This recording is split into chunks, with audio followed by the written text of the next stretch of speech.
kay Bitoy.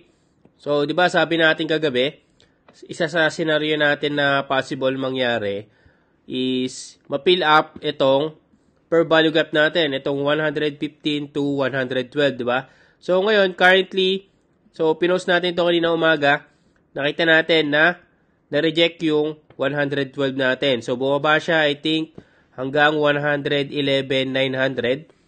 So, ngayon, currently, market is 113,933. So, ito, kung mapapansin nyo, parang nagkakaroon na ng buwelo yung mga buyers. So, ibig sabihin, nagkakaroon ng recover or gumagawa ng momentum yung mga buyers. So, after kasi ma-close nitong yung last candle, so, mapapansin nyo, humina yung mga seller dito. So, nagkaroon ng momentum yung mga buyers para itulak pataas yung mga presyo. So, ibig sabihin, nagkakaroon ng momentum yung buyers dito. So, for me, ayun yung nakikita ko. So, kagabi, nakita natin, di ba, sabi natin, possible, ma-fill up tong per value gap na to. Kung ma-fill up niya yan, and then, mag-start yung candle kaninang umaga ng dire-diretso pa rin yung momentum pababa.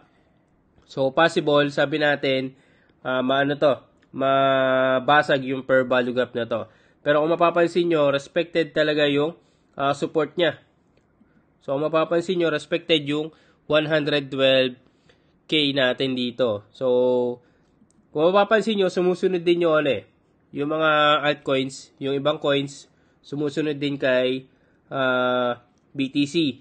So, ngayon, ang i-check natin dito, kung magkakaroon ng momentum yung buyers. So, kung ito, dire-diretso yung momentum pataas, possible bumalik to sa taas. Possible, balikan niya yung, ito, from 118 to 120. So, yun yung nakikita natin, pwede niyang balikan dito. Itong mga liquidity. So, 118 to 120 yung nakikita natin. Pero, kung babalik yung momentum papunta dun sa mga seller, so, possible, bumaba pa talaga siya. Possible, bumaba pa siya dun sa isang per value gap natin, yung 110 na FBG natin. So, yun yung nakikita natin dito kay BTC. So, kung mapapansin nyo, naglalaro yung market. So, from kaninang umaga, pagka-change nung candle, so, umangat siya. Tapos, ngayon, currently is 113. So, umangat hanggang 114. Tapos, babalik ulit sa 113. So, naglalaro-laro siya doon. So, tignan natin kung ano yung magiging galaw ng market dito. So, dito sa Crypto Bubbles, kung mapapansin nyo, yan, sa day, nasa day tayo. So, sa 1 day, kung makikita nyo, green candle lahat. So, sumunod sila lahat doon sa recover ni BTC. So, sumusunod sila. So, ngayon, check natin kung ano yung magiging galaw ng market. Pero, nakikita natin dito kasi weekend.